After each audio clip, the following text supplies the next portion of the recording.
हल्की फुल्की मुलाकातें तानिया का है नॉवल किस नंबर 5। उसकी आंख से आंसू गिर रहे थे। उसने कुछ नहीं खाया था। मौलवी अंदर आया और शायद वो बात समझ गया।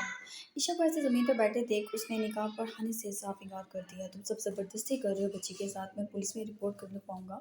वो बोला जबकि जावेद लबों में सिगरेट दबाए उसे खामोशी से देखने लगा, जबकि उसका दोस्त भी मौलवी को देख रहा था। और फिर उसके दोस्त ने गन निकाल कर उसकी कमर पर रख दी। ईशा ये सब नहीं देख रही थी। वो एक जिद की भेंट चढ़ रही थी और उसे चढ़ना ही था। वो जान गई थी उसे रुसवा करके अपनाने को वो कौन सी मोहब्बत कह रहा था। पहले उसकी इज्जत पे हमलावर हुआ था और अब उसे भरी दुनिया में जलील कर दिया। उसके बाद उसके कानों में बस निकाहनामे पर कबूलियत देने की आवाज़ आई थी। उसके हाथ कांपने लगे थे जब मौलवी साहब ने उसे इजाज़त मांगी। ऐसे भी निकाह होते थे, मोहब्बत का निकाह था या वो कोई बदला ले रहा था। मोहब्बत के दावेदार ऐसे नहीं होते। ईशा ने एक निगाह उठाए मोबाइल को देख रहा था। लबों में सिगरेट थी, माथे पे बल थे जैसे फिक्रमंद हो खुद भी। फिर भी जिद पर अड़ा हुआ और फिर निगाह उठा के उसने ईशा को देखा और ईशा ने निगाह फेर कर उस निकाहनामे पर सिग्नेचर कर दिए। कबूल है आपको? मौलवी ने पूछा। साइन कर दिए तो कबूल ही है, वो बोली जबकि जावेद के लब मुस्कुरा दिए। मौलवी साहब सारी कबूलियत मुझसे ले लें। वो ज़रा गुस्से में है। वो हल्का सा मुस्कुराया और निकाहनामे पर बहुत खूबसूरत से सिग्नेचर किया। उसके दोस्त ने उसे मुबारकबाद दी थी। इस निकाहनामे पर अभी कुछ ज़रूरी दस्तावेज लगनी रह गई थी। बिल्कुल उपाय निकाह पक्का होना चाहिए। उसने अपने दोस्त को इशारा किया तो वो सिर हिलाकर उसे बाहर ले गया, जबकि जावेद ने एक गहरा सांस खींचा। मुसलसल शाहजैन माहिर की कॉल आ रही थी उसके फ़ोन पर। उसके बाप की कॉल थी। शाहजैन जायमा किसने नहीं कॉल की थी। वो सिगरेट का धुआं हवा में छोड़ता उसके पास आया जो खड़ी हो चुकी थी। चले? वो सिगरेट पीता सुकून से बोला। इतना बड़ा तमाशा करके सुकून में था। ईशा ने उसकी जानिब देखा। अब मुझे बदनाम कर चुके हैं, जलील कर चुके हैं, अब मुझे कहाँ ले जाने की बात कर रहे हैं। दोबारा उस घर में अम्मी मुझे जान से मार देंगी। भाई शायद मेरी शक्ल भी ना देखें और बाकी सब किस किस नज़र से देखेंगे मुझे। वो रो पड़ी और उसके नज़दीक आया और एक कदम वो दूर हो गई। जावेद ये आपकी ज़िद है जिसका मैं शिकार हो चुकी हूँ। मैं आपको छोड़ूंगी नहीं, याद रखिएगा। गुस्से गम से दोहरी होती वो कह के खोती बाहर निकल गई। मैंने कब कहा है मुझे छोड़ो? वो दिल पर हाथ रखता बोला था। वो जानता था ये रिस्क बहुत बड़ा है था, मगर वो इन लोगों में से तो बिल्कुल भी नहीं था जो अपना आमार के दूसरों को खुशी दे। जो उसका था वो सीखा था और वो उसे हासिल कर चुका था। और जो कुछ उसने बकवास की थी वो भी सिर्फ उसे धमकाने के लिए की थी, वरना ना वो उसकी इज्जत का हथियारा था और ना ही वैसा इरादा रखता था। और जो कुछ माजी में हुआ था वो नहीं चाहता था उसके साथ कुछ ऐसा। लेकिन उस दिन वो अपने दोस्त के साथ कुछ ज़्यादा ही बकवास देकर आया था। सोशल मीडिया पर हर चीज़ आज नौजवान नस्ल को भड़काने के लिए मौजूद थी और वो ना चाहते हुए भी उसके साथ शामिल हो गया था कि बुराई बड़ी जल्दी अट्रैक्ट करती है किसी को भी, और वो भी इसी बात का विक्टिम हुआ था। और जब घर पहुंचा तो आंखों में भी उसी चीज़ का असर था। उस दिन किस्मत से सब इधर उधर थे और ईशा ही अपने कमरे में थी। वो भी ध्यान में उसके पास आ गई कि नाइमा कह के गई थी कि जाविर आए तो उसे खाने का पूछ लेना। और वो तीनों अक्सर इसी तरह इन चारों का ख्याल रखती थी। उस दिन से पहले कभी उसने ईशा को ऐसी निगाह से देखा ही नहीं था। उसे मुकम्मल देखता वो देखता ही रह गया। वो खड़ी सामने सवाल कर रही थी। उसके बाल ज़्यादा लंबे नहीं थे, लेकिन वो भूरी बिल्ली सी लड़की और फिर उसका चमकता रंग बेदाग। साबिर ने अपनी मुठियाँ खींची थी और बेहद कोशिश के बावजूद भी वो हार गया। उसने ईशा को देखा। साबिर भाई आपको खाना ला दूँ? उसका सवाल चूंगा तू था। वो आके बड़ा ईशा को एकदम अपने बाजू में जकड़ लिया। इस वक्त उसके अंदाज में अजीब सी बात थी। ईशा की आंखें फैल गई और उसकी आंखों में ऐसी बेयकीनी थी कि जावेद खुद लम्हे भर के लिए शर्मिंदा हुआ। उसके बाद उसके दिमाग पर जो छाया हुआ था वो बिना कुछ सोचे समझे उसके दुपट्टे को हटाने लगा कि ईशा चिल्ला उठी और जावेद को दूर धकेला। ईशा जावेद होश में आया और वो बाहर भाग गई। वो सर थाम गया। ये क्या किया था उसने? क्या बकवास थी ये? शरीर गुस्से से उसने खुद को मलामत की। अपनी इज्जत को गिरा ही चुका था। उसके जहन में अपनी छाप छोड़ गया और बस उस दिन के बाद ईशा को देखने का अंदाज बदल गया। वो जितना उसे नफरत का इजहार करती थी वो उतना उसे मोहब्बत करने लग गया था और सोच चुका था कि वो शादी सिर्फ ईशा से ही करेगा। ये उसकी गलती थी जिसे वो हसूरत मानता था, लेकिन ईशा अब बस वैसा ही समझती थी। शायद दोस्त भी था क्योंकि वो जो आज हुआ शायद वैसा तो कभी नहीं हुआ था। ईशा बाहर निकल गई। वो उसके पीछे पीछे था। वो गाड़ी में सवार हुआ और ईशा पीछे बैठ गई। जावेद ने गर्दन मोड़कर देखा, वो सुकर सिमट के बैठी थी। जावेद कुछ नहीं बोला। उसने फिर से सिगरेट सुलगाई। ईशा को सिगरेट की स्मेल से सख्त नफरत थी। वो नाक पर हाथ रखकर मुंह मोड़े बैठी थी। जावेद ने आईने में से उसे देखा और गाड़ी स्टार्ट करते सिगरेट बाइट नहीं था। वो गाड़ी आगे बढ़ा ले गया। ईशा फिक्र से कांपने लगी थी। वो कुछ देर बाद सीधी हुई। आप घर जा रहे हैं? वो पूछने लगी। और कहाँ जाऊँ? इतना मैं नहीं हूँ तुम्हें उठा के कहीं और रख लूँ? ऑफकोर्स मेरे घर में ही रहोगी। आपका घर नहीं है, मेरा भी है, लेकिन आपकी निगाह मिलाने काबिल नहीं छोड़ा मुझे। निकाह के बाद निगाह बस शोर से मिलाई जाती है। ईशा जावेद मुझे ताती निगाहों से उसे देखने लगा। ईशा ने चेहरा फेर लिया। वो हल्का सा मुस्कुराया और गाड़ी की स्पीड बढ़ा दी। ईशा का परेशानी से बुरा हाल था। वो मुसलसल रो रही थी। आंखें सुर्ख थी, नाक भी सुर्ख थी, जबकि गाल में सुर्खियाँ काफ़ी हसीन थी। दूसरी तरफ जावेद ने घर के आगे गाड़ी रोकी। तो खलक में निकला। अब शायद वो बचे, लेकिन कुछ भी था, निकाह में तो वो उसकी ही थी ना। इधर चली तो उसे वो बाहर निकला। या अल्लाह मेरी हिफाजत फरमा, वो दिल में बोला, जबकि ईशा भी बाहर आ गई। बस कदर डरी हुई थी सबसे कि उसमें सर उठाने की भी हिम्मत नहीं थी। यूँ लग रहा था सारा जुर्म उसका ही है, बस उसने ही ये सब किया है। वो आगे बढ़ा। ईशा भी उसके पीछे पीछे ना चाहते हुए फिर उसके पीछे ही छुपने की कोशिश कर रही थी। वो अंदर दाखिल हुआ। दादा जान कुर्सी पर बैठे थे। उनके पास शाहजैन और माहिर खड़े थे, जबकि नज़दीक चेयर पर शाहजैन और अमान भी मौजूद थे। दूसरी तरफ सब खवातीन भी मौजूद थी, जबकि दरख्शंदा जकिया बैठी थी और बलाज उसके नज़दीक खड़ा था और एहसन भी वहीं मौजूद था। सारा भी बाकी से मेहमान जा चुके थे।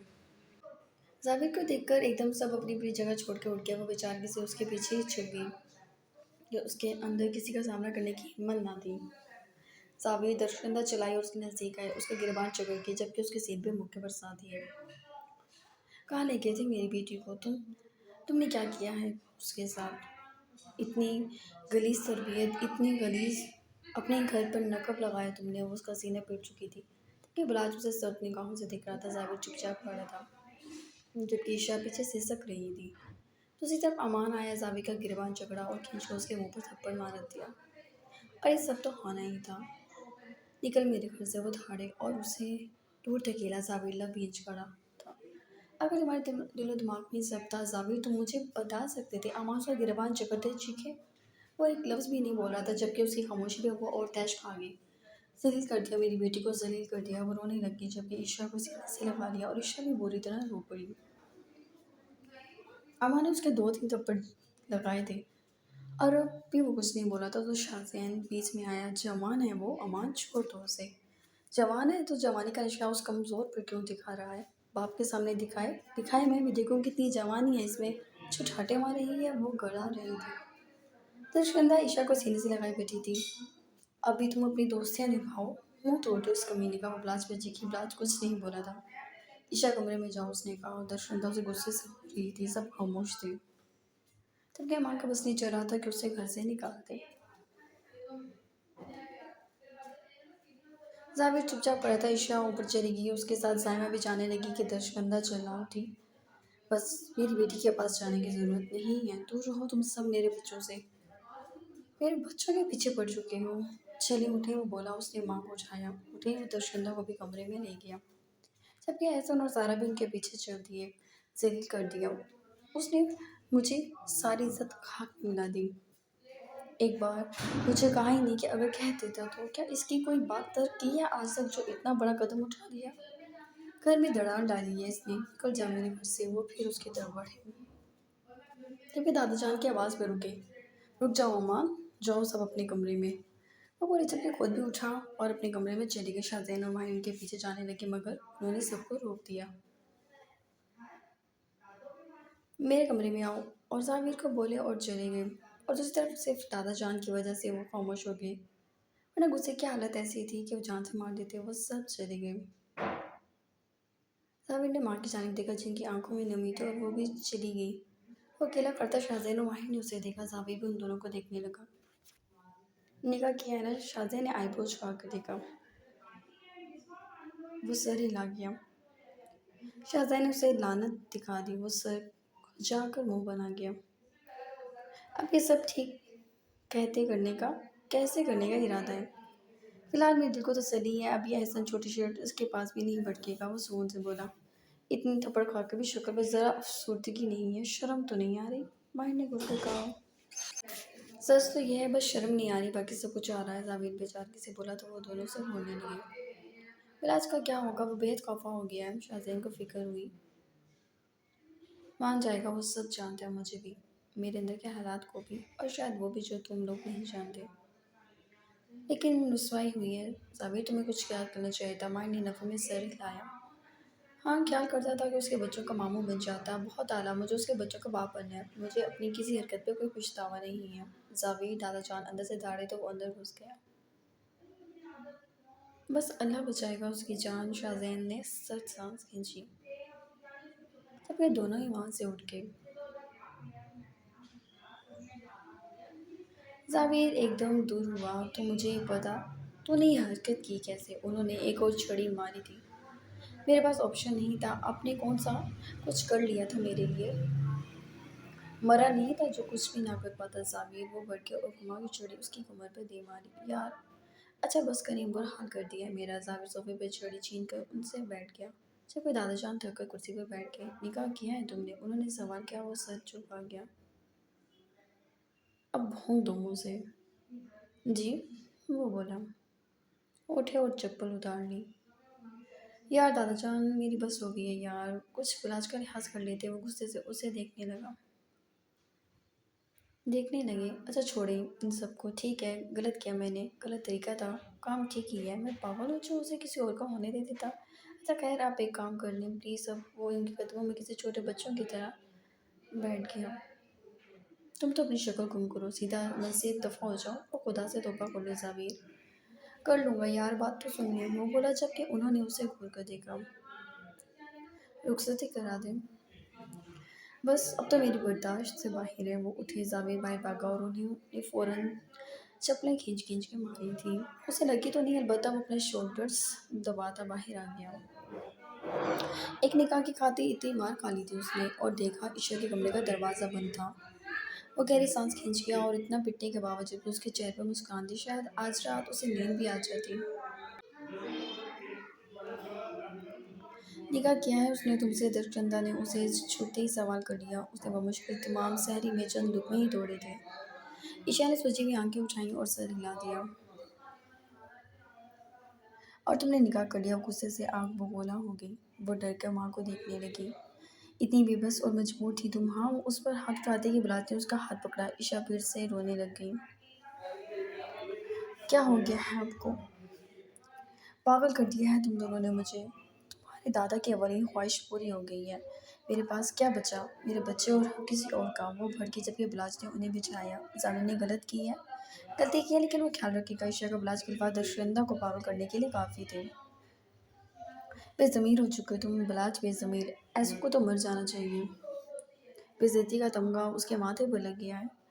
मौत, निकाह किया है, शर्म से डूब कर मर जाओ तुम। तुम्हें इल्म है कि ऐसे और क्या किया है उसके साथ? और नहीं नहीं, कुछ भी नहीं किया। प्लीज़ मुझे इस तरह जलील ना करें। उन्होंने बस निकाह किया है मुझसे। वो तड़प कर रोगी रो दी। उसकी माँ उसके भी सामने ही कैसे गुफ्तगू कर रही थी। ब्लास्ट जब भीजता वो बाहर निकल कर सीधा दादा जान के कमरे में पहुंचा। जाविर और उषा की रुखसती करते उसने दो लफ्ज़ों में बात ख़त्म कर दी। तुम राज़ी हो? वह हैरान हुए थे। हाँ, वो बस इतना ही बोला और चला गया। जब वे दादाजान उसकी किस्मत पे हैरान हुए, और साथ हयात की रुखसती का भी तय कर लिया था। उस वक्त घर का एक एक फर्द वहाँ मौजूद था। दरशंदा को बलाज किस तरह मुश्किल से लाया था, ये वही जानता था। दादाजान के साथ ही जावेद सर झुकाए बैठा था, जबकि ईशा बिलाज के पीछे थी। दादाजान के बोलने के सब मुंतज़िर थे। एहसन और सारा रात ही चले गए थे दरशंदा से शिकवे शिकायत करके। जावेद, तुम बोलोगे या मेरी चप्पल बोले? अब दादाजान उसके खामोश और जुटाई के से बैठे रहने पर गुस्से से बोले। मैं माफ़ी चाहता हूँ दादाजान, वो बस इतना ही बोला। दर्शंदा बेटा बेवकूफ़ है, इसे माफ़ बस कर दें, ड्रामेबाजी की इंतहा है। आप शामिल थे इस सब में, कैसे चैन से बैठी हैं? वाह, उसके माफ़ी मांग लेने से मेरी बेटी की ज़िंदगी का ये दिन क्या संवर जाएगा? सारे ज़माने में ज़लील कर दिया। उसे उसने और अब सर झुका के ताईजान माफ़ कर दें। बस किस्सा ख़त्म। बस वो शोला बार हुई जब ये सब मतलब बीच गए। इसकी माँ-बाप की गंदी तरबियत है। ये तरबियत की है नाइमा ने इसकी। साबिर ने सर उठा कर दशरंदा को देखा। हाँ, हाँ, देखो, अब मुझे गुस्से से मार दो, अब मुझे। उसके देखने पर वो धाड़ी। नाइमा शर्मिंदगी से सर झुका के बिलाज दादा जान बोले तो बिलाज ने उन्हें बैठने का कह दिया, वो ना चाहते हुए भी बैठ गई।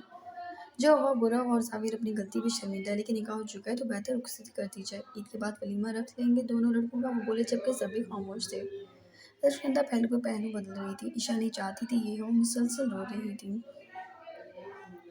उसकी माँ उससे बेहद बदजन हो चुकी थी। भाई उसकी तरफ नहीं देख रहा था, बस उसे निकलने की कर रहा था। और जावेर उसकी तो मनचाही पूरी हो रही थी। सॉरी रीडर्स, आज एपिसोड बहुत लेट हुई है और वॉइस में भी पीछे बहुत ज़्यादा शोर है क्योंकि घर पे गेस्ट काफ़ी ज़्यादा हैं, तो मुझे कहीं पे जगह नहीं मिली कि मैं कहाँ पे रिकॉर्डिंग करूँ जहाँ पे इतना शोर नहीं हो।